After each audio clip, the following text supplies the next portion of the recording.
আমি আর ব্যোমকেশ এখন রয়েছি ইন্সপেক্টর জামাল আহমেদের বাড়িতে। জামাল আহমেদের দোতলা বাড়ি, বেশ সুন্দর করে সাজানো বাড়িটা। উনি ব্যোমকেশকে বললেন, আপনারা মিশরে কেন যাচ্ছেন আমি জানি না, তবে আপনাকেও আমি একা ছাড়বনি। আমি আমার সহকর্মী ইন্সপেক্টর নিলয় আলমগীররে আপনাদের লগে পাঠাবো। আপনার কোনো আপত্তি নেই তো ব্যোমকেশ বাবু? না, আমাদের কোনো আপত্তি নেই। আপনাকেও মিশরে যাওয়ার সব ব্যবস্থা আমি করে রাখছি। আমার পরিচিত একটা দোকান আছে। মিশরে যাওয়ার জন্যই কোনো কিছু কেনার প্রয়োজন হলে ওইখান থেকে কিনে নেবেন। নিলয় আপনাদের নিয়ে যাবে। স্যার, আসবো? হ্যাঁ নিলয়, আসো। তোমার কথাই হচ্ছিল বুঝলে। তোমার কাগজপত্র সব এনেছো তো? তোমারে কিন্তু মিশরে যেতে হবে। হ্যাঁ স্যার, এনেছি। তোমার সাথে পরিচয় করায় দিই। উনি হচ্ছেন সত্যান্বেষী ব্যোমকেশ বক্সী, আর ইনি হচ্ছেন প্রখ্যাত লেখক অজিত বন্দ্যোপাধ্যায়। ইনাদের তুমি আমার পরিচিত দোকানটায় নিয়ে যাও, বুঝলে? খেয়াল রেখো ওনাদের যেন কোনো অসুবিধা না হয়, ঠিক আছে? যাও। আসুন, আপনারা আসুন আমার সাথে। আমি, ব্যোমকেশ আর নিলয় রওনা দিই দোকানের উদ্দেশ্যে। মিশর যাত্রার জন্য আমাদের বেশ কিছু কেনাকাটা দরকার। আমরা দোকানে ঘুরে ঘুরে বেশ কিছু জিনিসপত্র কিনে নিলাম। ব্যাগপত্র গুছিয়ে নিয়ে বেরিয়ে পড়ি এয়ারপোর্টের উদ্দেশ্যে। এয়ারপোর্টে ইন্সপেক্টর জামাল আহমেদ আমাদের বিমানের টিকিট নিয়ে অপেক্ষা করছিলেন। ব্যোমকেশ জামাল আহমেদের কাছে গিয়ে বলে, আপনি যখন আমাকে 1000 টাকার একটা নোট দেন তখন দুটো কাগজ পড়ে যায় মেঝেতে। আপনি চলে যাওয়ার পর অজিত আর সত্যবতী যখন কথা বলছিল তখন কাগজ দুটো তুলে নিই আমি। কাগজ দুটোয় কিছু লেখা ছিল না। আমি বুঝে যাই আপনি এই কাগজ দুটোর কথাই আমাকে বলেছিলেন। কাগজ দুটো দিয়ে মিষ্টি কিন্তু ঝাঝালো একটা ঘ্রাণ আসছিল। আমি মোমবাতি ধরিয়ে মোমবাতির উপরে কাগজ দুটো রাখি। কিছুক্ষণের মধ্যেই কাগজ দুটোই লেখা ফুটে ওঠে, আর আমিও বুঝে যাই সব হিসেব। আর আপনার খুনি এই মুহূর্তে মিশরেই আছে, তাকে জীবিত আপনার হাতে তুলে দেওয়াটাই আমার এখন প্রধান কাজ। এ কাগজে কি লেখা ছিল ব্যোমকেশ বাবু? এত তারা কিসের জামালবাবু? আপনি জানতে পারবেন ধীরে ধীরে, সব জানতে পারবেন।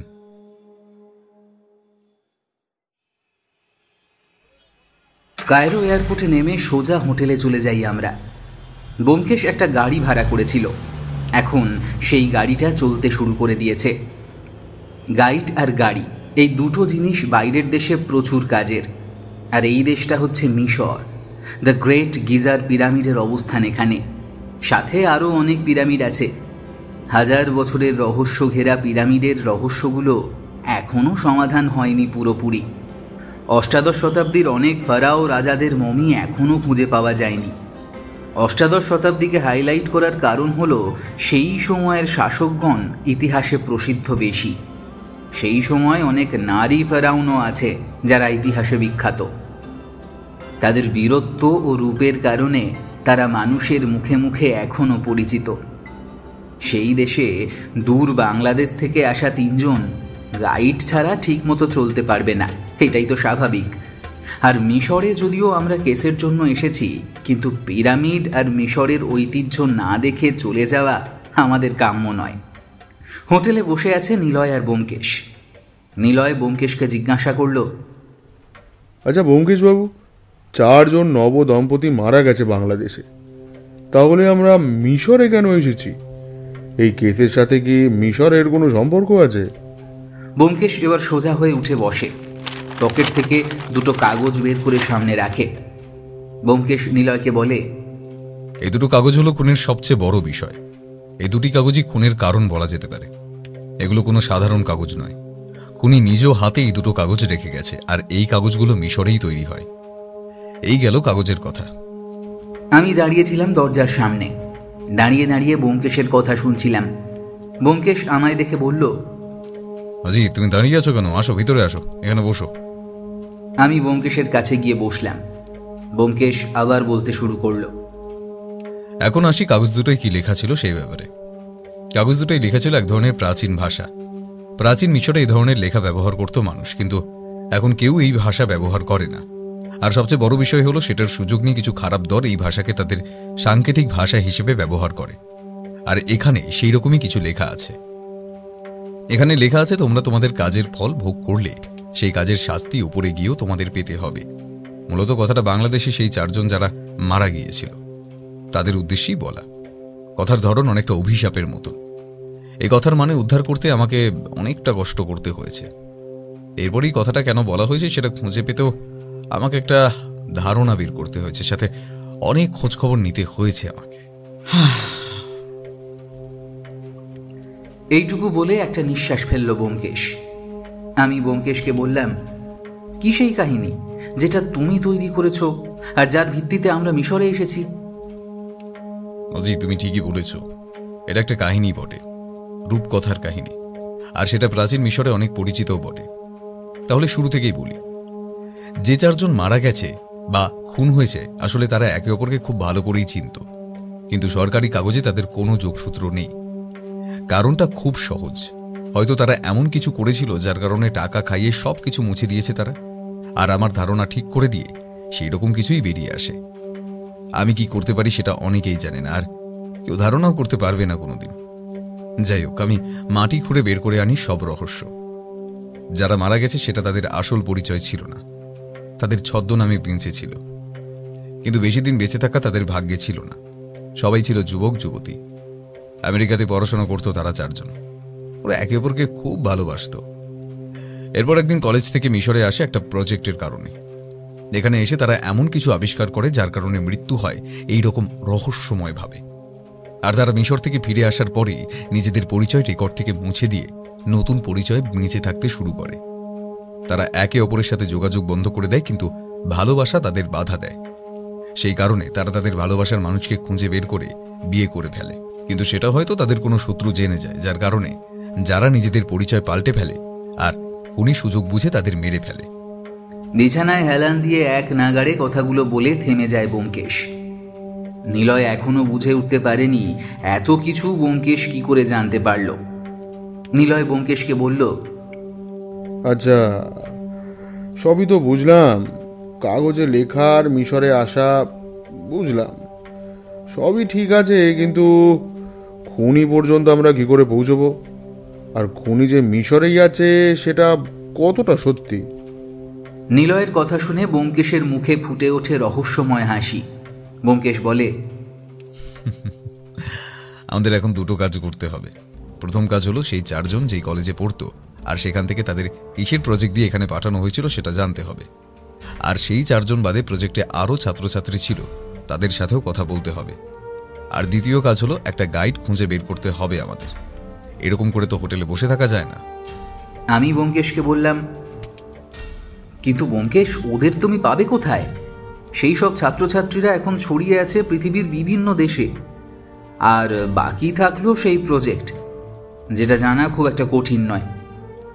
তাদের কলেজে যোগাযোগ করলেই বেরিয়ে যাবে সব কিছু। উত্তেজনার সাথে বলে উঠলাম আমি। ব্যোমকেশ আবার আগের মতোই হেসে জবাব দেয়, সেই সব আমার উপর ছেড়ে দাও। ওরা সবাই কোথায় আছে সেটা কলেজ থেকেই পাওয়া যাবে, আর তাদের টেলিফোন নাম্বারও। সেখান থেকেই জানা যাবে সব কিছু। আর আমার লোক 2 দিনের মধ্যেই আমাকে জানিয়ে দেবে। আর এই 2 দিন আমাদের মিশরটা ভালো করে ঘুরে দেখতে হবে। আর এখানকার কিছু কেস যদি হাতে পাওয়া যায় তাহলে মন্দ হয় না। ডেসক্রিপশনে বলা আছে একটা গাইডের খোঁজ তারা করে দেবে আমাদের। ব্যোমকেশের কথা শেষ হতেই আমাদের ঘরে টেলিফোন বেজে ওঠে। ব্যোমকেশ টেলিফোনে কিছু সময় কথা বলে। কথা বলা শেষ হলে ব্যোমকেশ আমায় বলে, একটা গাইড পাওয়া গেছে, হোটেলে আসছে আমাদের সাথে দেখা করতে। ভাগ্য যদি ভালো হয় তাহলে আজ থেকেই ঘোরাঘুরি শুরু করতে পারবো। কিছুক্ষণ পর দরজায় ঠক ঠক শব্দ হয়। নিলয় গিয়ে দরজা খুলে দিতেই হাসি মুখে ভিতরে ঢুকে পড়ে 22-23 বছরের একজন তরুণী, চোখে মুখে আভিজাত্যের ছায়া। তার নাম সালমা কুরেশি। মিশরে একটা ইউনিভার্সিটিতে আর্কিওলজি নিয়ে পড়াশোনা করছে। এখন ছুটি চলছে, তাই পার্ট টাইম গাইডের কাজ করছে। আর সবচেয়ে বড় বিষয় হলো সালমা কুরেশি আধা বাংলাদেশি। তার মা বাংলাদেশের আর বাবা মিশরের। একটা দুর্ঘটনাতে তার বাবা মা মারা গেছে, তাই সে নিজেই কাজ করে তার নিজের খরচ চালায়। মায়ের কাছেই আধা আধা বাংলা কথা শিখেছে। ব্যোমকেশ, আমি আর নিলয়, আমরা 3 জনেই খুশি এরকম একটা গাইড পেয়ে। ব্যোমকেশ বিকেলে বের হওয়ার সিদ্ধান্ত নেয়। প্রথমে আমরা যাব গ্রেট গিজাতে। সালমা জানিয়েছে একদিন পুরো ঘুরেও নাকি সেটা শেষ করা যাবে না। শুধু একদিন কেন, অনেক দিন লাগবে গ্রেট গিজা ভালো করে ঘুরে দেখতে। তাই বিকেলে আমরা একটা অংশই দেখব। বিকেল হওয়ার আগেই আমরা বেরিয়ে পড়ি। গাড়ির ব্যবস্থা সালমা নিজেই করেছে, কিন্তু পথে যেতে যেতে ঘটে গেল একটা অস্বাভাবিক ঘটনা। হঠাৎ করে আমরা দাঁড়িয়ে যাই একটা জায়গায়। গাড়িটা সামনে এগোতে পারছে না, কিছু একটা হয়েছে সামনে। রাস্তায় জ্যাম বেঁধে গেছে পুরো। ব্যোমকেশ সামনে গিয়ে দেখতে চাইলো আসলে হয়েছেটা কি। আমি আর নিলয় গাড়ি থেকে নেমে সামনে যাই। সামনে গিয়ে আমরা দেখি একজন বৃদ্ধ লোক মাটিতে পড়ে আছে, তার বুকে গুলি লেগেছে। আশেপাশের মানুষ ভয়ে ভয়ে তাকাচ্ছে সামনের দিকে, কেউ কিচ্ছু বলছে না, কারণ আমাদের সামনেই বন্দুক হাতে দাঁড়িয়ে আছে বেশ কয়েকজন লোক। স্থানীয় ভাষায় সবাইকে শাসাচ্ছে যাতে কেউ বৃদ্ধকে কে বা কারা খুন করেছে সেটা না বলে। ব্যোমকেশ বৃদ্ধ লোকটার দিকে তাকিয়ে পর্যবেক্ষণ করে নিল, তারপর আমাকে আর নিলয়কে বলল, লোকটিকে বাঁচানো যাবে যদি লোকটাকে 5 মিনিটের মধ্যে হাসপাতালে নিয়ে যাওয়া হয়। কিন্তু সেটা আর সম্ভব নয়, কারণ লোকগুলো মনে হয় না বৃদ্ধকে বাঁচতে দেবে। বৃদ্ধ লোকটির দিকে তাকিয়ে নিলয়ের মায়া হলো, কিন্তু মিশরের অপরাধী সম্পর্কে নিলয়ের কোনো ধারণা নেই, তাই সে আবেগে ভাসছে। হঠাৎ নিলয় একটা অঘটন ঘটিয়ে বসে। নিলয় ছুটে চলে যায় সেই বৃদ্ধ লোকটার কাছে, লোকটাকে তুলে গাড়ির দিকে যেতে থাকে। আর সেই সময় একটা লোক বন্দুক হাতে নিয়ে নিলয়ের দিকে উঁচিয়ে ধরে। এর ঠিক মিলি সেকেন্ড পরেই কানে আসে বুলেটের শব্দ। মাটিতে লুটিয়ে পড়ে আরও একটা দেহ। চোখ বন্ধ করে সেই বৃদ্ধ লোকটাকে শক্ত করে ধরে রাখে নিলয়। তার পাশে পড়ে আছে আরও একটা মৃতদেহ। দেহটা সেই লোকটার ছিল যে নিলয়ের দিকে বন্দুক তাক করেছিল। আর তার পিছনে দাঁড়িয়ে আছে ব্যোমকেশ। আর ব্যোমকেশের পাশে দাঁড়িয়ে আছে একজন যুবক। যুবকের হাতে শোভা পাচ্ছে একটা বন্দুক। যুবক গুলি করেছে সেই লোকটাকে। নিলয় যখন দেখতে পেল তারা নিরাপদ আর সেই বৃদ্ধ লোকটাকে হাসপাতালে নিয়ে যেতে পারবে, তখন নিলয় উঠে দাঁড়ালো গাড়ির সামনে। নিলয় বৃদ্ধর দিকে তাকিয়ে দেখে তার চোখ বন্ধ হয়ে গেছে, নিঃশ্বাস বন্ধ হয়ে গেছে। এদিকে সেই লোকগুলো মানুষদের স্থানীয় ভাষায় সতর্ক করছিল যাতে তাদের বিরুদ্ধে কেউ মুখ না খোলে। তারা ঘুরে তাকায় সেই যুবকের দিকে যে তাদের একজনকে মেরে ফেলেছে। পরিস্থিতি খারাপ দেখে স্থানীয় লোকজন সেখান থেকে পালিয়ে যায়, কিন্তু সেখানে শুধু দাঁড়িয়ে থাকি আমরা 4 জন। সেই লোকগুলো বন্দুক বের করবে ঠিক তখনই পুলিশের গাড়ির শব্দ শোনা যায়। পুলিশ আসার সাথে সাথেই তারা পালিয়ে যায়। তাদের সেই সাথীর লাশ সেখানেই পড়ে থাকে। সেই যুবক ব্যোমকেশের কাছে এসে স্থানীয় ভাষায় কিছু একটা বলতে থাকে, কিন্তু সে কী বলছিল সেটা আমি, ব্যোমকেশ বা নিলয় কিছুই বুঝতে পারছিলাম না। তাই সেই যুবক ইংরেজিতে কথা বলতে থাকে। You go from here. I will take everything forward. I am a man of law. Hope to see you again. বলেই সুন্দর একটা হাসি দিল সে। ব্যোমকেশ নিলয় আর আমাকে নিয়ে সেখান থেকে চলে আসে। আর গাড়িতে বসেই ব্যোমকেশ সালমাকে হোটেলে যাওয়ার নির্দেশ দেয়। আজ আর আমরা পিরামিড দেখতে যাব না। নিলয়ের মুখে কোনো কথা ছিল না। একজন লোক মারা গেছে, অথচ নিলয় কিছুই করতে পারেনি। সেই দিন সালমাকে বিদায় করে দিয়ে আমরা কোথাও বের হইনি। আর সেই যুবক কে ছিল সেটাও আমাদের জানা হয়ে ওঠেনি। পরের দিন সকালে সালমা এলো হোটেলে। সালমা আমাদের পিরামিড দেখানোর জন্য এসেছে। আমাদের নিয়ে বেরিয়ে পড়ে পিরামিড দেখানোর জন্য। প্রথমে নিলয় কিছুতেই যেতে চাইছিল না, পরে নিলয়ও যায় আমাদের সাথে। সারা দিন ঘোরার পর আমরা সবাই ক্ষুধার্ত হয়ে পড়ি। ব্যোমকেশ সালমার থেকে সেখানকার সবচেয়ে ভালো রেস্টুরেন্ট সম্পর্কে জানতে পারে। আমরা 4 জন মিলে রেস্টুরেন্টে যাই। ওখানে গিয়ে আমরা সবচেয়ে ভালো আর ঐতিহ্যবাহী খাবার অর্ডার দিই। খাওয়া শেষ করে আমরা হোটেলে ফিরে যাই। ব্যোমকেশ বলে, অভিশাপ অজিত, প্রাচীন অভিশাপ। ব্যোমকেশের মুখে প্রাচীন অভিশাপের কথাটা আমার মাথায় বারবার ঘুরতে থাকে। এই প্রাচীন অভিশাপের কথাটা আগেও কয়েকবার শুনেছি। ব্যোমকেশের কথার মানে হলো কোনো কিছুর মাধ্যমে অভিশপ্ত কোনো বস্তু, আর সেটার বড় প্রমাণ এই মিশর দেশ। ফেরাউনের দেশে এটাই সবচেয়ে বেশি প্রচলিত। যখন হাওয়ার্ড কার্টার মিশরের প্রভাবশালী রাজা তুতেনখামেনের দেহাবশেষ উদ্ধার করে, তখনই সামনে আসে এই অভিশাপ। অনেক গবেষণা আর অনেক অর্থ ব্যয়ের পর সেই মমি আবিষ্কার হয়। প্রাচীন মিশরে একটা নিয়ম ছিল যে কোনো বাদশাহ মারা গেলে তাদের দেহ মমি আকারে রাখা হবে, যাতে করে তাদের দেহ নষ্ট না হয়। আর তাদের বিশ্বাস ছিল যদি রাজাদের দেহ ঠিক থাকে তাহলে তারা মৃত্যুর পরেও আরেক দুনিয়ায় গিয়ে রাজার মতোই থাকতে পারবে। সেই জন্য তাদের সাথে পুঁতে দেওয়া হতো প্রচুর অর্থ সম্পদ। আর সবচেয়ে নিষ্ঠুর যে কাজ করা হতো সেটা হলো অনেক দাস দাসীকে জীবিত কবর দেওয়া হতো রাজার আশেপাশে, যাতে করে তারা মৃত্যুর পরেও সেই রাজার দেখাশোনা করতে পারে। কিন্তু আর একটা যে বিষয়ে প্রাচীন মিশরে চলতো সেটা হলো একটা অভিশাপ দেওয়া হতো সেই রাজাদের কফিনের সাথে। তাদের বিশ্বাস তাদের রাজা ঘুমের মধ্যেই শান্তিতে পরের জীবনে আগের জীবনের মতোই থাকবে। আর যাতে করে তাদের ঘুম না ভাঙে আর শান্তির ব্যাঘাত না ঘটে সেই জন্যই দেওয়া হতো সেই সব অভিশাপ। যদি কেউ তাদের রাজার ঘুম ভাঙায় বা সেই কফিন খোলে তাহলে সে ওই অভিশাপের শিকার হয়ে মারা যাবে নির্মমভাবে। আর তুতেনখামেনের মৃতদেহ আবিষ্কারের সময় সেখানে যারা ছিল তাদের প্রায় সবাই বিভিন্ন দুর্ঘটনার শিকার হয়ে মারা গেছে। তখন থেকেই সেই বিশ্বাসটা আরও গাঢ় হতে শুরু করে।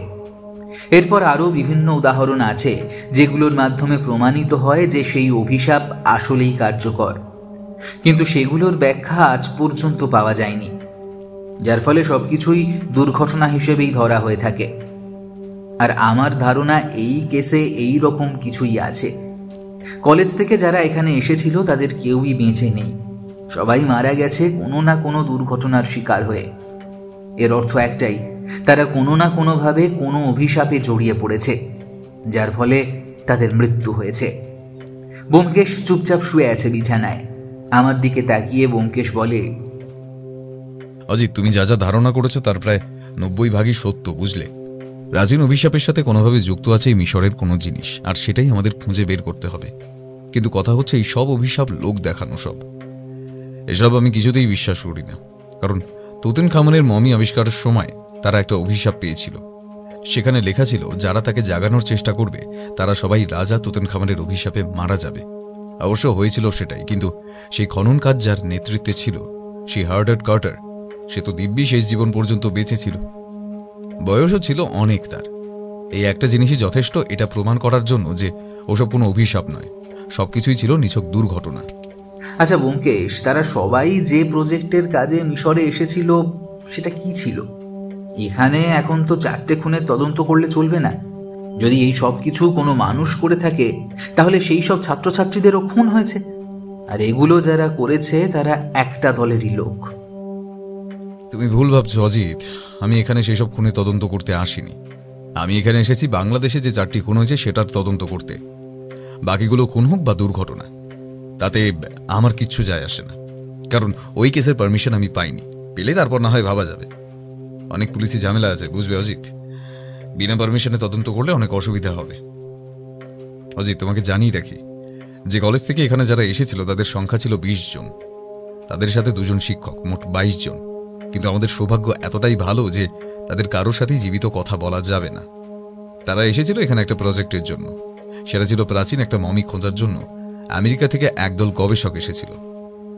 ধারণা করা হয়েছিল মমিটা ছিল একজন রানীর, কিন্তু যখন সেটা খুঁজে বের করা হয় তখন দেখা যায় সেটা ছিল একজন পুরুষ মৃতদেহ। তারা ভুল জিনিস খুঁজে পেয়েছে বলে হতাশ হয়ে আবার ফিরে যায়, কিন্তু তাদের গবেষণা তো কোনো ভুল ছিল না। সেই গবেষক দলের সবাই বেঁচে আছে। স্থানীয় পুলিশদের সাথে কথা বলে এইটুকুই জানা গেছে, মাটির অনেক গভীরে ছিল সেই পিরামিড। রাজকীয় সেই পিরামিডে কোনো রাজা বা রানী মমির থাকার কথা, আর সেটা সেই সময় একজন রানী শাসন করত। কিন্তু পাওয়া গিয়েছে একটা পুরুষের লাশ। আর আরও আশ্চর্যের বিষয় হলো সেখানে কোনো মণিমুক্ত কিছুই পাওয়া যায়নি। আর প্রাচীন আমলে তারা ছাড়া সেখানে আর কারোর পায়ের ছাপ পড়েনি। যে ধরে নেওয়া যাবে চোর বা ডাকাত সেগুলো লুট করে নিয়েছিল। এক কথায় তারা সবাই একটা রহস্য হাতে করে ফিরে গেছিল। কিন্তু তারা সবাই কলেজ থেকে নিজ নিজ দেশে ফিরে যায় আর ফিরে আসে না। সেই স্টুডেন্টগুলোই মারা গেছে, কিন্তু সেই শিক্ষকদের কিছুই হয়নি। এখন এখান থেকে একটা ধারণা করতে পারি, সেটা হলো এই সব কিছু একটা দুর্ঘটনা। আর একটা জিনিস চিন্তা করা যেতে পারে, সেটা হলো 2 জন শিক্ষক হয়তো কিছু জানে তাদের ব্যাপারে, কিন্তু এটা হওয়ার কোনো চান্স নেই। যদি 2 জন শিক্ষক যদি জানে তাহলে তারাও মারা যেত। সর্বশেষ আর একটা ধারণা করা যায়, সেটা হলো সেই 2 জন শিক্ষক এইসব খুনের সাথে জড়িত, কিন্তু সেটারও কোনো সম্ভাবনা নেই। আমাদের আজকেই রওনা দিতে হবে সেই পিরামিডের কাছাকাছি, যেখানে সেই মমি পাওয়া গিয়েছিল, যেখান থেকে রানীর লাশের পরিবর্তে বেরিয়ে এসেছিল পুরুষের লাশ। সেখানে গিয়ে জিজ্ঞাসাবাদ করতে হবে আমাদের।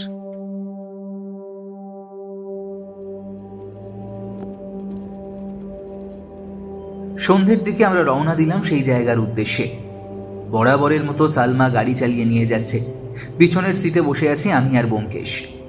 শহর থেকে কিছুটা দূরে পাওয়া গিয়েছিল সেই পিরামিডের সন্ধান। আমরা সেখানে গিয়ে জায়গাটা ভালো করে দেখতে থাকি।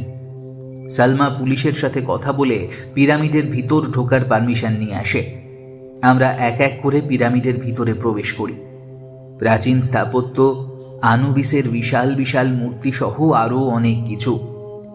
আনুবিস হল প্রাচীন গ্রিক দেবতা, মাথা শিয়ালের আর শরীর মানুষের।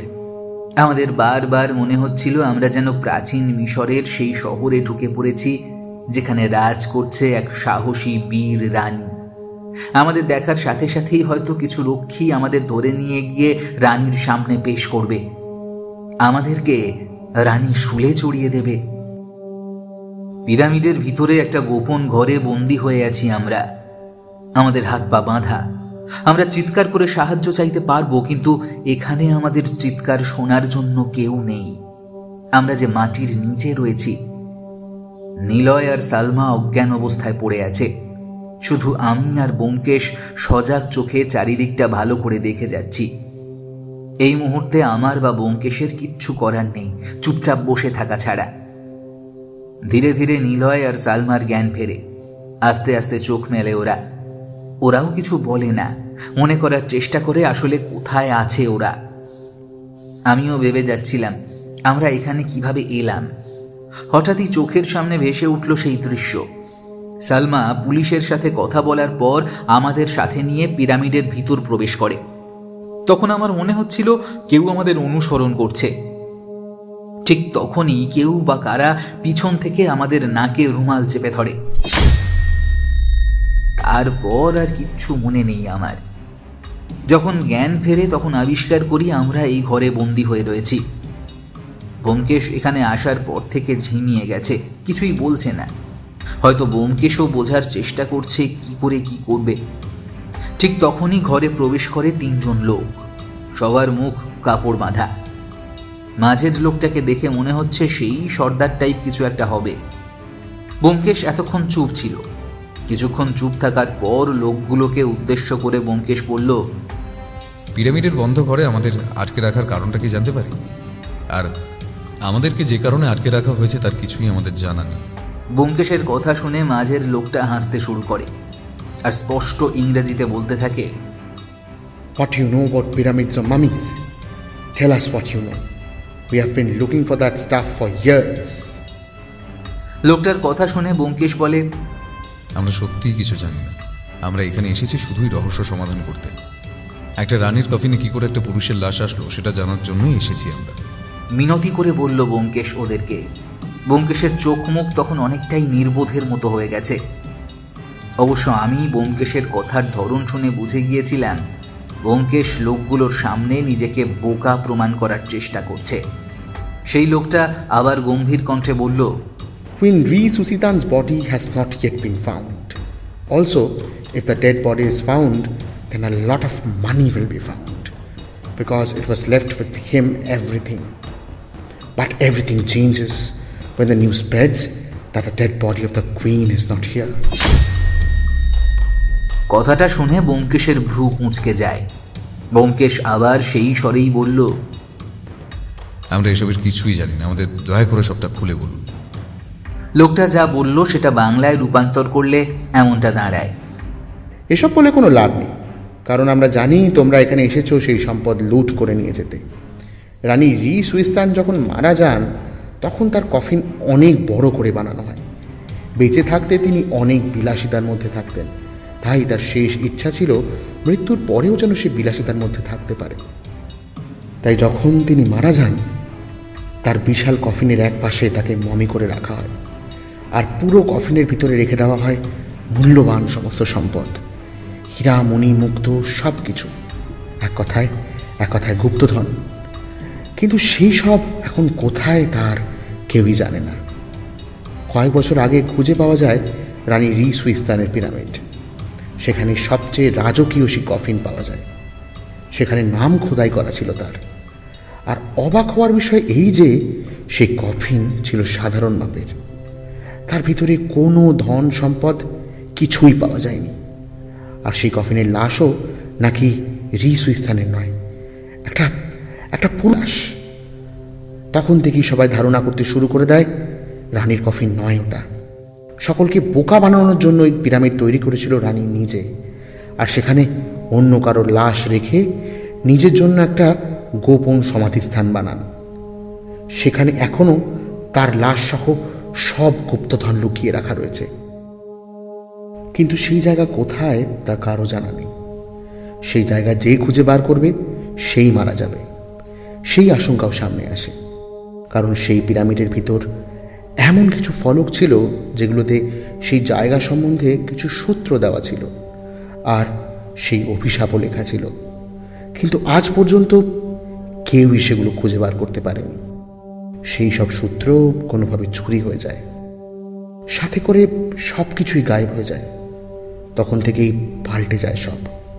সেই সূত্র মিশরের কোনো গ্যাং চুরি করেনি, বাইরের কেউ সেগুলো চুরি করেছে। আর সেই কারণে এখনো পর্যন্ত সবাই সেই সম্পদ খুঁজে পাওয়ার জন্য মরিয়া হয়ে আছে। সবাই খুঁজে বেড়াচ্ছে সেই সব সূত্র। একবার সেগুলো কারোর হাতে পড়লেই সে পৌঁছে যাবে সেই গুপ্তধন পর্যন্ত। কথাগুলো শেষ করার পর লোকটা বাকি দুজনকে সাথে নিয়ে চলে যায়। হঠাৎ করে নিলয় সালমার দিকে তাকিয়ে বলে, আচ্ছা সালমা, তুমি তো অনেক দিন ধরেই মিশরে আছো, তুমি এইসবের কিছুই জানো না? আর তুমি তো আর্কিওলজি নিয়ে পড়াশোনা করো, তোমার তো এইসব জিনিস জানার দরকার ছিল। তোমরা যতটা অবাক হয়েছ ঠিক ততটাই আমিও অবাক হয়েছি। কারণ এইসব নিয়ে কেউ কিছুই জানে না, কারোর কাছে এইসব নিয়ে কোনো ধারণাই ছিল না। হতে পারে সেই পিরামিড আবিষ্কারের পরে কেউ একজন সেইগুলা চুরি করে নিয়ে যায়, আর সরকার লজ্জা লুকিয়ে রাখার জন্য কাউকে সেই বিষয় জানায় না। সেটা নিয়ে কথা উঠেছিল, কিন্তু কিন্তু সবাই সেটাকে গুজব মনে করে উড়িয়ে দেয়। তার চেয়ে বড় রহস্য হয়ে থেকে যায় একটা মেয়ের লাশ কি করে একটা ছেলের লাশ হয়ে গেল। জবাব দেয় সালমা। নিলয় আবার বলে, আমার মনে হয় সেই কলেজের ছাত্রছাত্রীরাই চুরি করেছে সেই সব সূত্র। আর আমি যদি ঠিক হয়ে থাকি তাহলে তারা সেগুলোর মানে উদ্ধার করে সেই গুপ্তধনের খোঁজ পেয়ে গিয়েছিল। কিন্তু অভিশাপ অনুযায়ী যারা গুপ্তধন খুঁজে বের করবে তাদের উপর নেমে আসবে অভিশাপ। হয়তো সেটাই সত্যি হয়, আর তারা পালিয়ে যায় নিজ নিজ দেশে, আর নির্মমভাবে সেই অভিশাপের শিকার হয়ে মারা যায় সবাই। যদি এইরকমটা হয়ে থাকে তাহলে সেই সূত্রগুলো কোথায়, আর সেই গুপ্তধনই বা কোথায়? এতক্ষণ ধরে ওদের কথাবার্তা শুনে যাচ্ছিল ব্যোমকেশ। এবার সে বলল, হয়তো সেই ছাত্রছাত্রীদের কাছে ছিল সেই গুপ্তধন পর্যন্ত পৌঁছানোর উপায়, আর এটা একজন জানতে পেরে যায়, তাই সে এক এক করে খুঁজে বের করে মেরে ফেলে। হয়তো সে ওই সূত্রগুলোও খুঁজে পায় আর সেই গুপ্তধন পর্যন্ত পৌঁছে যায়। ওই তিনজন লোক আবারও ঘরে প্রবেশ করে। ঠিক তখনই ব্যোমকেশ দাঁড়িয়ে যায়। ব্যোমকেশের হাতে ছোট একটা ছুরি। আমি বুঝে যাই ব্যোমকেশ এই ছুরি দিয়ে নিজেকে মুক্ত করেছে। ব্যোমকেশ ধীরে ধীরে আমাদেরকেও মুক্ত করে। তারপর ব্যোমকেশ ওনার একটা জায়গায় দাঁড়িয়ে পড়ে। মাঝের লোকটা যখনই ঘরে ঢোকে তখনই ব্যোমকেশ লোকটার গলায় সেই ছোট ছুরিটা বেঁধে ধরে আর তাকে সামনে রেখে এগিয়ে যেতে থাকে। আমরা যখন বাইরে বের হলাম ঠিক তখনই আমাদের ঘিরে ধরে কয়েকজন লোক। তাদের সবার হাতে বন্দুক ছিল, কিন্তু তাদের সর্দারের জীবনের ঝুঁকি কেউ নিতে রাজি নয়। তখন ব্যোমকেশ সবাইকে আদেশ দেয় বন্দুক ফেলে দেওয়ার জন্য। তারা সবাই সেটাই করে। এরপর ব্যোমকেশ নিলয়কে বলে সমস্ত বন্দুক তুলে নিতে। নিলয় তাই করে। এরপর ব্যোমকেশ সেই ছুরিটা পকেটে রেখে বন্দুক তাক করে ধরে সেই লোকটার মাথায়। নিলয় ও সালমাও একটা করে বন্দুক হাতে নেয়। তারপর সেই বদ্ধ জায়গা থেকে আমরা বেরিয়ে পড়ি। আমরা যেখানে আটকে ছিলাম সেটা আসলে কোনো পিরামিড ছিল না, সেটা কোনো একটা কারখানা। আমরা যখন বাইরে বের হয়ে হাঁটছি তখন পিছন থেকে হঠাৎ গর্জে ওঠে বন্দুক। একটা গুলি এসে লাগে সোজা নিলয়ের হাতে। চোখ জল করে ওঠে ব্যোমকেশের। ও বুঝতে পারে কারো কাছে অতিরিক্ত বন্দুক ছিল, সেই গুলি করেছে পিছন থেকে। কিন্তু লক্ষ্য ভুল করে ব্যোমকেশের হাতে না লেগেছে নিলয়ের হাতে। ব্যোমকেশ সর্দারের পায়ের হাঁটুতে গুলি করে। সালমাকে ব্যোমকেশ বলে, নিলয়কে তাড়াতাড়ি গাড়িতে উঠাও, হাসপাতালে যেতে হবে।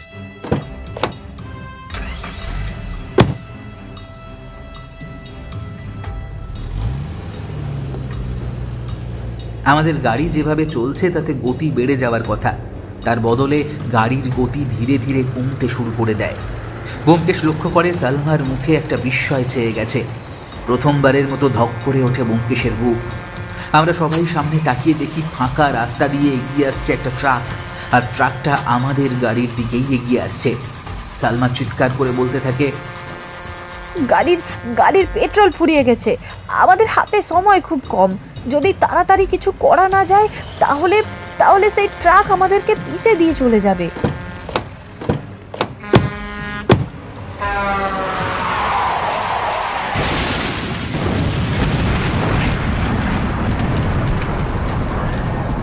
গাড়ি আর এক পাও নড়ল না, তাই আমরা যত দ্রুত সম্ভব গাড়ি থেকে নেমে পড়লাম। আমরা নেমে আসার সাথে সাথেই বিশাল ট্রাকটা ধাক্কা দিল আমাদের গাড়িতে। গাড়িটা উড়ে গিয়ে অনেক দূরে পড়ল, আর সাথে সাথেই গাড়িতে আগুন ধরে গেল।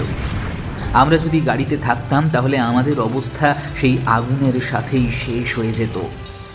কথাটা ভাবতেই শিউরে উঠলাম আমি। নিলয়ের হাত থেকে রক্ত বেরিয়ে যাচ্ছে ক্রমাগত। কিছু একটা তাড়াতাড়ি করতে হবে, না হলে রক্ত বেরিয়েই ও মারা যাবে। সেই ট্রাক আর না দাঁড়িয়ে সোজা রাস্তা বরাবর চলে যায়। জনমানবহীন জায়গায় যখন কিছুই করার ছিল না, তখন একটা গাড়ি এগিয়ে আসে আমাদের দিকে।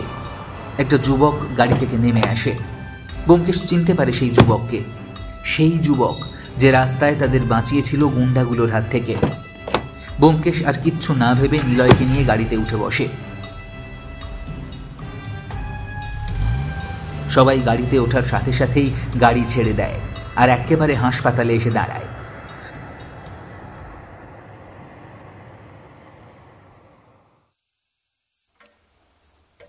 তারপর আমরা নিলয়কে সাথে নিয়ে ভিতরে গিয়ে ভর্তি করে দিই।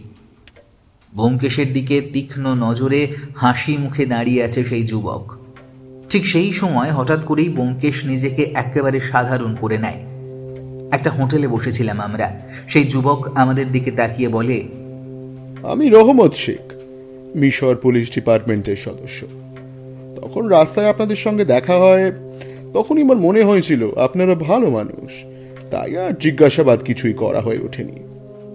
কিন্তু যখন আজকে আমি আপনাদের কাজ শেষ করে বাড়ি ফিরছিলাম, তখনই হঠাৎ করে একটা বিকট শব্দ কানে যায়। তখন গাড়ি ঘুরিয়ে সেদিকে গিয়ে দেখি আপনারা দাঁড়িয়ে আছেন আর একজন আহত। ব্যোমকেশ একটা সিগারেট ধরালো। সিগারেটে টান দিতে দিতে ব্যোমকেশ বলল, আমার নাম ব্যোমকেশ বক্সী, আর ও হলো আমার সহকারী অজিত বন্দ্যোপাধ্যায়। আমার বন্ধুও বলতে পারেন। একটা জটিল কেস সমাধান করতে বাংলাদেশ গিয়েছিলাম। বাংলাদেশে গিয়ে বুঝতে পারলাম কেসের সূত্রপাত মিশরে, তাই বাংলাদেশ থেকে সোজা মিশরে চলে এলাম। কেস? কিসের কেস ব্যোমকেশ বাবু? ঢাকা শহরে একের পর এক নবদম্পতির মৃতদেহ পাওয়া যাচ্ছিল। খুন করা হয় ওদেরকে। মোট 6 জন মারা যায়। 2টি খুনের সমাধান করলেও বাকি 4টি খুনের সমাধান এখনো করতে পারিনি। সেই 4টি খুনের সমাধান করতেই মিশরে আসা। কিন্তু কিসের কি, এখানে এসে সব ভেস্তে দেয় সেই লোকগুলো। পিরামিডের একটা রহস্যের সন্ধান পেয়ে সেখানে যাই, আর ডাকাতরা বন্দি করে আমাদের। সেখান থেকে কোনো মতে যখন পালিয়ে আসছিলাম, তখন একটা ডাকাতের গুলি লাগে নিলয়ের হাতে। এরপর একটা ট্রাক কোথা থেকে যেন মারতে আসে আমাদের, কিন্তু সেখান থেকেও বেঁচে যাই। এরপর ব্যোমকেশ আরো কিছু কথা বলে সেই যুবকের সাথে।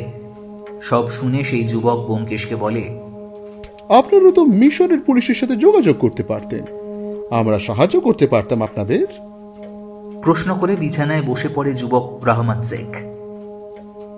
ব্যোমকেশ কিছুটা অভিনয় করে বলল, আসলে ছোট একটা রহস্যের জন্য আমরা মিশরে এসেছি। এটা নিশ্চিত হতে এসেছি যে খুনের সাথে আসলেই মিশরের কোনো সম্পর্ক আছে কিনা। কিন্তু সেসব কিছুই নেই। মিশরে এসে খালি বিপদে পড়ছি। মিশর পুলিশের কোনো সাহায্য দরকার নেই আমাদের। যা যা ঘটেছে সব ছিল দুর্ঘটনা। আর কয়েকদিন থেকেই এখান থেকে চলে যাব আমরা। রহমত শেখ ব্যোমকেশের উত্তরটা শুনে একটা রহস্যময় হাসি দিল। তারপর আমাদের কাছ থেকে বিদায় নিয়ে চলে গেল। ব্যোমকেশ ও রহমতের যাওয়ার পথের দিকে তাকিয়ে মুচকি একটা হাসি দিয়ে নিলয়ের কেবিনে চলে গেল। হাত ফুঁড়ে গুলি বেরিয়ে গিয়েছিল, তাই তেমন কিছু একটা হয়নি। ব্যোমকেশ কেবিনে গিয়ে ডাক্তারের সাথে ভালো মন্দ জিজ্ঞেস করে চলে যাওয়ার জন্য উঠে দাঁড়ালো। নিলয়, আমাকে আর সালমাকে নিয়ে বেরিয়ে পড়ল ব্যোমকেশ, কারণ হাসপাতালে আর কোনো কাজ নেই আমাদের। সালমা আমাদের হোটেলে নামিয়ে বাড়ি চলে গেল। হোটেলের একটা ঘরে বসে আছি আমরা সবাই। আমাদের সামনে রয়েছে কিছু পাথরের ফলক। নিলয়ের হাত তখনও ব্যান্ডেজ করা, কোনো কাজ ঠিকমতো করতে পারছে না সে। ব্যোমকেশ এক দৃষ্টিতে তাকিয়ে আছে ফলকের দিকে। পুরনো আমলের প্রাচীন পাথরের ফলক। সেখানে প্রাচীন মিশরীয় ভাষায় কিছু লেখা আছে, যার অর্থ আমরা কিছুই বুঝতে পারছি না। আমিও এক দৃষ্টিতে সেদিকে তাকিয়ে আছি। হঠাৎ বলে উঠলাম, ব্যোমকেশ, প্রাচীন অভিশাপ। মুখ ফসকেই ব্যোমকেশকে প্রাচীন অভিশাপের কথা বলে ফেলি আমি। চট করে একবার আমার দিকে তাকায় ব্যোমকেশ। আমি বুঝতে পারি ব্যোমকেশ কিছু একটা বলবে আমাকে। ব্যোমকেশ বলল, ফলকগুলো দেখে তোমার কি মনে হচ্ছে অজিত? ফলকগুলো দেখে কি মনে হবে? প্রাচীন ফলক এগুলো। ফলকের লেখাগুলো ভালো করে দেখো। এই সব প্রাচীন কফিন অভিশপ্ত অবস্থায় উদ্ধার করা হয়েছে। তাদের গায়ে এরকমভাবে লেখা হতো সেই সব অভিশাপ। সেটা দেখেই আন্দাজ করেছি। আমি আবার সেদিকে দৃষ্টি দিলাম, সেগুলো বোঝার চেষ্টা করলাম, কিন্তু পারলাম না। ব্যোমকেশকে দেখলাম কাকে যেন কল করছে। পরের দিন সকাল সকাল ব্যোমকেশ হোটেল থেকে বাইরে যাবে, ঠিক তখনই হোটেলের ম্যানেজার তার হাতে একটা ব্যাগ তুলে দেয়। সেটা নাকি কেউ একজন তাকে দিতে বলে গিয়েছিল, কিন্তু সেই লোকের চেহারা ঢাকা ছিল। ম্যানেজার সেই লোককে দেখলে চিনতে পারবে না। যখন সেই ব্যাগ ব্যোমকেশ ঘরের ভিতরে নিয়ে আসে, তখন সেখান থেকে বেরিয়ে পড়ে সেই ফলকগুলো। সেখানে দুর্বোধ্য ভাষায় কিছু লেখা আছে, আর খোদাই করা কিছু চিত্র বা নকশা। বেশি বড় পাথর ছিল না সেগুলো, তাই সহজেই ব্যাগে এঁটে গেছে। ঠিক সেই সময় দরজায় কড়া নাড়ল কেউ। ব্যোমকেশ এসে দরজা খুলে দিল। বাইরে তাকিয়ে দেখে সালমা দাঁড়িয়ে আছে। ব্যোমকেশ তাকে টেলিফোন করে আসতে বলেছিল। মেয়েটা বিশ্বাসী সেটা বুঝে গেছে ব্যোমকেশ, সেই কারণে তাকে অনেক কিছুই খুলে বলেছে ব্যোমকেশ। আর সে যেহেতু আর্কিওলজিতে পড়াশোনা করে, তাই তার বোঝার কথা এই লেখাগুলো আর এইসব চিত্রে কি আছে। সালমা সেই পাথরের ফলকগুলো একবার দেখেই চেঁচিয়ে ওঠে আর বলে, এগুলো তো সেই পাথরের ফলক যেগুলো রানী রিসউইস্তানের সমাধি থেকে চুরি হয়ে গেছিল। তুমি কি করে বুঝলে? বিস্ময় ফুটে উঠল ব্যোমকেশের কণ্ঠে। সালমা আবার বলল, এখানে স্পষ্ট করে লেখা আছে কত সালে রানী রিসউইস্তান মারা গেছেন আর কত সালে তার জন্ম হয়েছে। এখানে আরও লেখা আছে, আমি নিজের সমাধি লুকিয়ে রাখলাম এমন এক জায়গায় যেখান থেকে আমাকে খুঁজে বের করা অসাধ্য হয়ে উঠবে সবার জন্য। আর কেউ যদি আমাকে খুঁজেও বার করে, তাহলে আমার অভিশাপের শিকার হয়ে ধ্বংস হয়ে যাবে সে। কথাটা রানী রিসউইস্তান নিজে লিখেছে আর নিচে তার নিজের নাম লিখে দিয়েছে। এটা থেকে স্পষ্ট প্রমাণিত হয় যে তিনি যথেষ্ট বুদ্ধিমতী ছিলেন। কেউ যেন তাকে আর তার সম্পদ কোনোদিনও খুঁজে না পায়, তার ব্যবস্থা তিনি করে রেখে গেছিলেন নিজের হাতে। না, কিন্তু এটা বুঝতে পারছি না আপনি এসব খুঁজে পেলেন কি করে? ব্যোমকেশ গম্ভীর হয়ে গেছে। ব্যোমকেশ রহস্য উদ্ধার করতে এসেছিল সেই 4টে খুনের। এখন আর একটা রহস্য তার পিছনে পড়ে আছে। লেখাগুলোর মানে তো বুঝলাম, কিন্তু নকশার মানে কি? অনেক পুরনো আমলের নকশা। লাইব্রেরি ছাড়া এটার মানে বের করা সম্ভব নয়। আমাকে 12 ঘন্টা সময় দিন, সেই জায়গা কোথায় আমি বলে দিতে পারবো। ব্যোমকেশ মুচকি হেসে বলল, আচ্ছা ঠিক আছে। সালমা চলে যাওয়ার পর আমি ব্যোমকেশকে বললাম, একটা অচেনা মেয়েকে এত কিছু বলার মানে কি ব্যোমকেশ?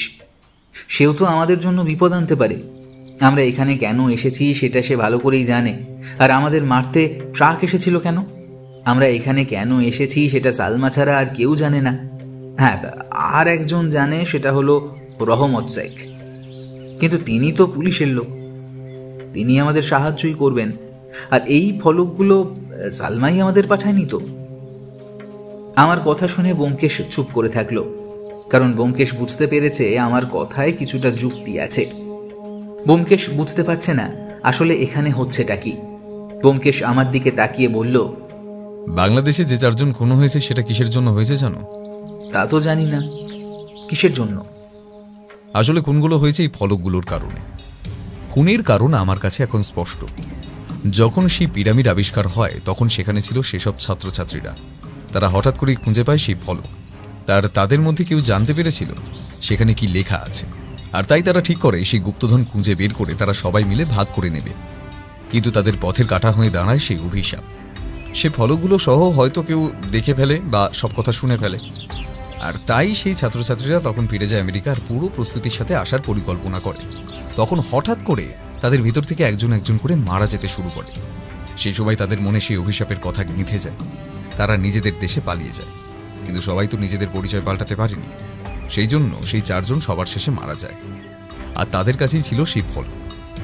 তাদের কাছ থেকেই সেটা ছিনিয়ে নেওয়া হয়েছে। তারা যে পরিচয় পাল্টে ফেলেছিল সেটা তাদের পরিবার ভালো করেই জানতো, কিন্তু এমন সতর্কতার সাথে তারা সবকিছু করেছে যে কেউ কিছু বুঝতেই পারেনি। এই ফলকগুলো এখন কেউ একজন আমার কাছে পাঠিয়ে দিয়েছে। এর অর্থ কেউ জানে আমি কে আর এখানে কি করতে এসেছি, কিন্তু এগুলো আমাকে দেওয়ার উদ্দেশ্য কি সেটা এখনো বুঝে উঠতে পারছি না। সেই সব ফলক ব্যবহার করে সুন্দর করে সেই গোপন জায়গা থেকে গুপ্তধন বের করে চুপচাপ সরে যেতে পারতো, কিন্তু সেটা না করে আমাকে পাঠিয়ে দেওয়ার মানে কি? ব্যোমকেশের গলায় রহস্য ফুটে উঠল। সে কিছুক্ষণ চুপ থেকে আবার বলল, এখন আমাদের কাজ হচ্ছে ওই পুরুষ মমি রাখা আছে সেটা ভালো করে দেখা। সেখান থেকেও আমরা কিছু বুঝতে পারি। অজিত, রানী চাইলেই খুব সহজেই সেখানে একটা নারীর লাশ রেখে সবাইকে আরও ভালো করে বোকা বানাতে পারত, কিন্তু সেটা না করে সেখানে রয়েছে পুরুষের মমি। আসলে সেই রানীর মাথার মধ্যে চলছিল কি? নাকি কেউ একজন মানুষকে ধোঁকা দেওয়ার জন্য কোনো পুরনো মমি এনে সেই কফিনের মধ্যে রেখে গিয়েছে? কিন্তু সেটা কোনো রকমভাবেই সম্ভব নয়, কারণ আবিষ্কারের সময় সেখানে অনেক মানুষ থাকে, তারা নিজে সব দেখেছে। কিন্তু ফলকগুলো আশেপাশে থাকার কারণে সেই ছাত্রছাত্রীরা সেগুলো চুরি করতে পেরেছিল খুব সহজেই। তাহলে এখন আমরা কোথায় যাব ব্যোমকেশ? আমরা এখন যাব মিশরের জাদুঘরে, কারণ এখন সেখানেই রাখা হয়েছে রানীর কফিন আর সেই মমি। আর সেই খনন কাজে সেই প্রফেসর নির্দেশনাতে হয়েছিল, তার সাথেও কথা বলতে হবে। কথা শেষ হতেই ব্যোমকেশ আবার সালমাকে টেলিফোন করলো। সালমাকে ব্যোমকেশ কিছু কাজ দিল। আমি এখনো বুঝতে পারছি না ব্যোমকেশ আসলে কি চাইছে। আমি বোঝানোর পরেও ব্যোমকেশ সালমাকে বিশ্বাস করছে দেখে আমার প্রচণ্ড খারাপ লাগছে।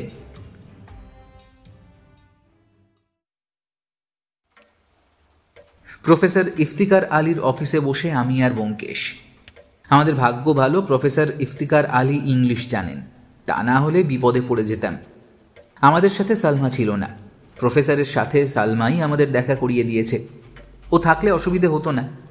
সালমা যে কতটা কাজের সেটা আমি স্বীকার করতে বাধ্য হচ্ছি। প্রফেসর ইফতিকার আলী ইংরেজিতে বলতে থাকলেন। সুবিধার জন্য আমি বাংলায় রূপান্তর করে দিচ্ছি। আমার কাছে কি জানতে চান আপনারা? একটু খুলে বলেন, আমার হাতে সময় নাই। যা বলা তাড়াতাড়ি বলেন, 30 মিনিট পরেই আমারে পড়াতে যেতে হবে। ব্যোমকেশ প্রফেসর ইফতিকার আলীকে উদ্দেশ্য করে বলল, না স্যার, আমরা আপনার বেশি সময় নেব না, 2-1টা প্রশ্ন করেই চলে যাব। কি প্রশ্ন করবেন করুন না। আচ্ছা, শুরু করছি তাহলে। রানী রিস উইস্তানের পিরামিড আবিষ্কারের পর সেখান থেকে যেই লাশ বাম্মি পাওয়া গেছে সেটা নিয়েই আমরা জানতে এসেছি। আসলে সে লাশ কয়দিন ছিল সেখানে, বা কেউ কি লাশটা পাল্টে দিতে পারে না? হয়তো সেখানে কোনো নারীর লাশ ছিল, কিন্তু কেউই আমাদের বিভ্রান্ত করার জন্য সেখানে পুরুষের লাশ দিয়ে দিয়েছে। ব্যোমকেশের মুখে রানী রিস উইস্তানের কথা শুনে কেমন জানি করে উঠলেন প্রফেসর। তারপর নিজেকে সামলে নিয়ে বলতে লাগলেন, ইতিহাসের থেকেও জটিল, বুঝলেন মিস্টার? ব্যোমকেশ বক্সী আমার নাম, আর ও হচ্ছে আমার সহকারী ও বন্ধু লেখক অজিত বন্দ্যোপাধ্যায়। আপনার নাম ব্যোমকেশ বক্সী? আপনাকে তো আমি চিনি, আপনার বহু কেস আমি বইয়ে পড়েছি। ভালোই হলো, আপনার সাথে দেখা হওয়ার ইচ্ছা ছিল। কি যেন বলছিলেন, বলুন। হ্যাঁ, তো যা বলছিলাম, ইতিহাসের থেকেও জটিল, বুঝলেন ব্যোমকেশ বাবু? কখন কোথায় কি হয়েছে সেটা বলা মুশকিল। আপনারা কি জানতে এসেছেন সেটা অবশ্য আমি বুঝে গেছি। তাহলে শুনুন, সেই লাশ ঠিক তত বছরের পুরনো যত বছর আগে রানী মারা গেছে। ব্যাস, এর অর্থ নিশ্চয়ই বোঝার কথা আপনাদের। অন্য কোনো কারণেই এই লাশ পরিবর্তন হওয়ার কোনো কারণ নেই। আর আমাদের আগে আর কারো পায়ের ছাপ পড়েনি। ইতিহাস ঘাঁটলে বেরিয়ে আসে রানী রি-সুইস্তানের বীরত্ব ও বুদ্ধির কথা। আমাদের সবার ধারণা তিনি কিছু একটা করেছেন এক্ষেত্রে। আর সেই কফিনের আশেপাশে তেমন কোনো দামি জিনিস পাওয়া যায়নি। আপনারা বসুন, আপনাদের আমি আমার সংগ্রহশালা ঘুরে দেখাবো। তার আগে আপনাদের জন্য কিছু খাবারের ব্যবস্থা করছি, বসুন। এই বলে প্রফেসর ভিতরের ঘরে চলে গেলেন। এতক্ষণ আমি আর ব্যোমকেশ প্রফেসর ইফতিকার আলীর সংগ্রহশালা ঘুরে দেখলাম। অনেক ভালো ভালো জিনিস আছে তার সংগ্রহে। প্রাচীন আনুবিসের মূর্তি সহ গ্রিক পুরাণের আর মিশরের প্রাচীন দেবতা স্ফিংসের মূর্তি। স্ফিংস হলো এক ধরনের দেবতা। এই দেবতার মুখ নাকি সিংহের মতো, আর পিছনের অংশ মানুষের মতো। গ্রিক পুরাণে নাকি উল্লেখ আছে এরা খুব ভয়ঙ্কর প্রাণী ছিল, মানুষ খুন করে তাদের খেয়ে ফেলত। গ্রিসে এদের মাথা নারীর মতো, মিশরে এরা পুরুষের আকৃতির। মিশরে এরা সমান শক্তিশালী হলেও এরা ছিল সেখানে শান্ত প্রকৃতির। কিন্তু দু জায়গাতেই এরা প্রহরী হিসেবে কাজ করে গেছে। বিভিন্ন কফিন ছিল থাকে থাকে সাজানো। আমি সেগুলো খুব ভালো করে পর্যবেক্ষণ করছিলাম। ব্যোমকেশ হঠাৎ করে ডাক দেওয়াতে আমার মনঃসংযোগ নষ্ট হয়ে যায়। ব্যোমকেশ সেখান থেকে বের হওয়ার জন্য প্রস্তুত। তার যা জানার সব জানা হয়ে গেছে। সেই মমি পুরুষের, আর সেটার সাথে মানুষের কোনো হাত নেই, সেটাতে আর কোনো সন্দেহ থাকে না। হোটেলে ফিরে আসি আমরা। এখন যা করার সালমা করবে। ব্যোমকেশ সালমাকে টেলিফোন করে জানিয়েছে খুব তাড়াতাড়ি হোটেলে চলে আসতে। অধীর আগ্রহে অপেক্ষা করছি আমরা দুজন সালমার জন্য। হঠাৎ করে বেল বেজে ওঠে। আমরা মনে করি সালমা চলে এসেছে, কিন্তু দরজা খুলে দেখি বাইরে দাঁড়িয়ে আছে সেই যুবক রহমত শেখ, আর তার পিছনে আরও বেশ কয়েকজন অফিসার। তারা আমাকে সরিয়ে দ্রুত ঢুকে পড়ে ঘরের মধ্যে। ব্যোমকেশও কিছুটা অবাক হয়ে গেছে হঠাৎ করে তাদের দেখে। মিশরের পুলিশ অফিসারের পোশাক পরা লোক, আর রহমতকে তো তারা আগে থেকেই জানে। দ্রুত বুদ্ধি খেলে যায় ব্যোমকেশের মাথায়। সর্বনাশ হয়ে গেছে অজিত।